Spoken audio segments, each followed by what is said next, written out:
Airbus এয়ারক্রাফটের বিভিন্ন অংশ সাধারণত বেলুগা নামের এই বিশাল কার্গো প্লেনে করে এক জায়গা থেকে অন্য জায়গায় পরিবহন করা হয়।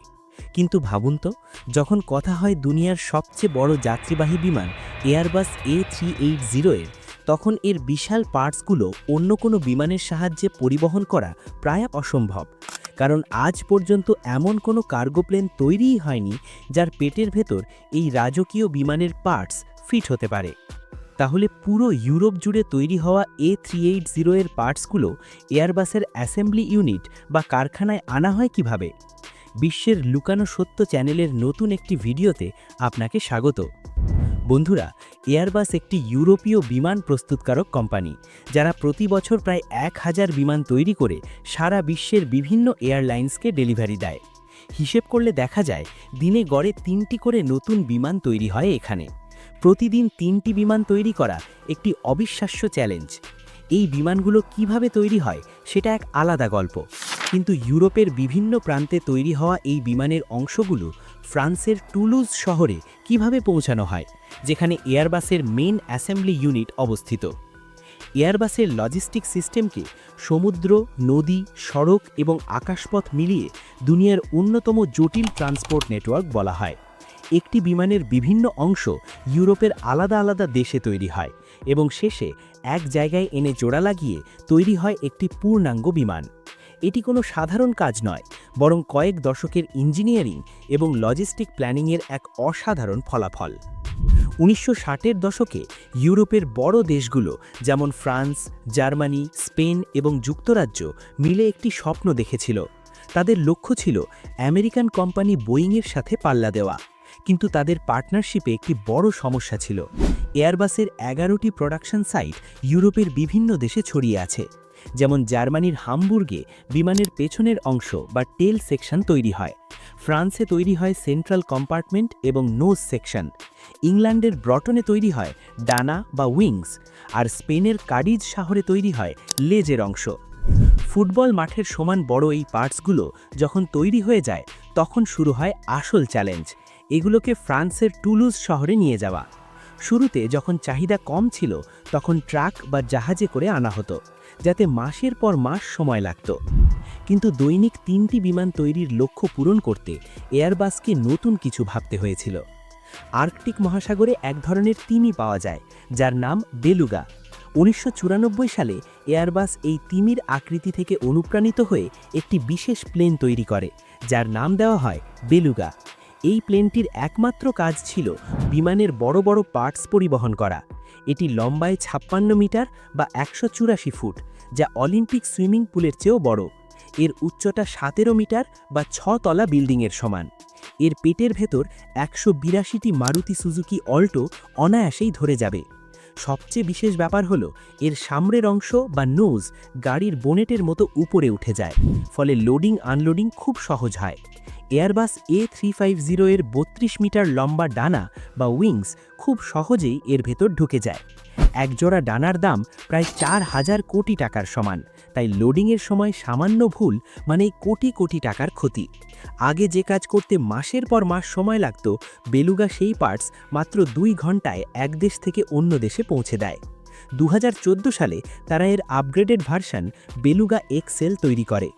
সবকিছু ঠিকঠাকই চলছিল, কিন্তু 2004 সালে দুনিয়ার সবচেয়ে বড় যাত্রীবাহী বিমান এয়ারবাস A380 লঞ্চ হওয়ার পর নতুন সমস্যা দেখা দেয়।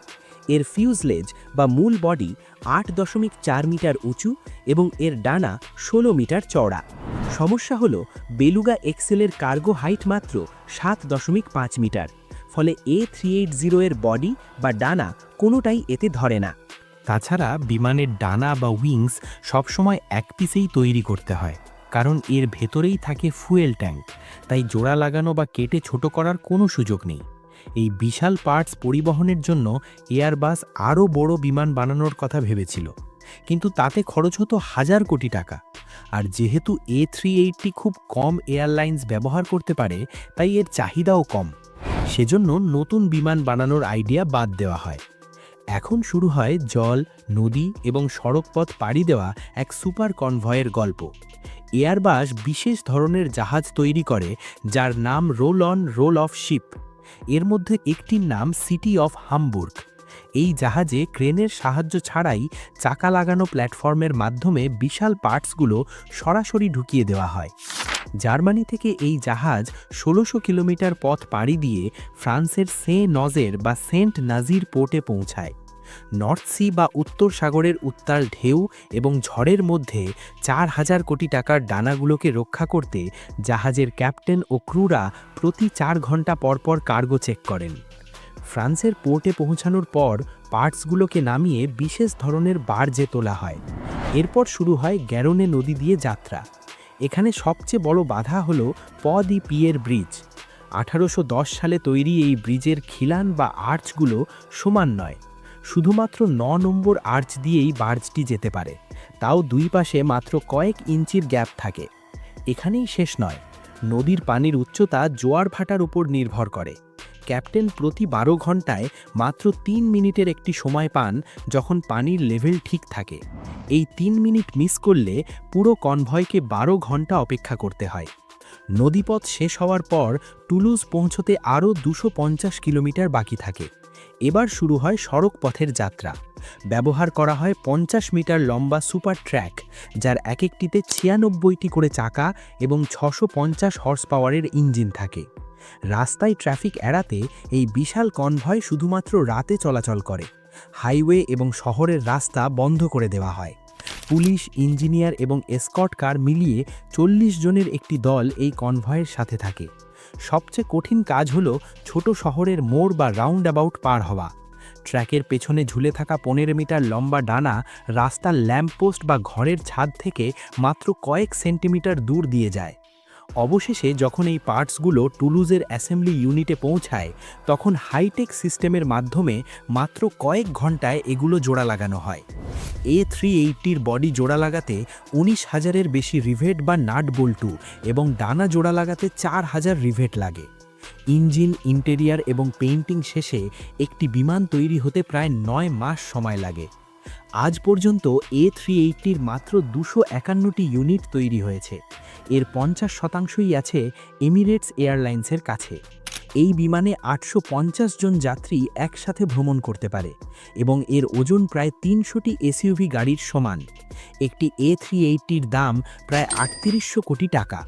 পরের বার আপনি যখন কোনো এয়ারবাস বিমানে ভ্রমণ করবেন, তখন নিশ্চয়ই আপনার মনে পড়বে কত মানুষের পরিশ্রম, মেধা এবং লজিস্টিক জাদুর মাধ্যমে এই বিমানটি তৈরি হয়েছে।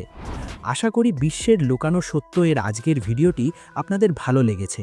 ভিডিওটি ভালো লেগে থাকলে একটি লাইক করে সাবস্ক্রাইব করে দিন এবং ভিডিওটি সম্পর্কে আপনার মতামত কমেন্ট করে জানান। তো দেখা হবে পরবর্তী কোনো দুর্দান্ত ভিডিওতে।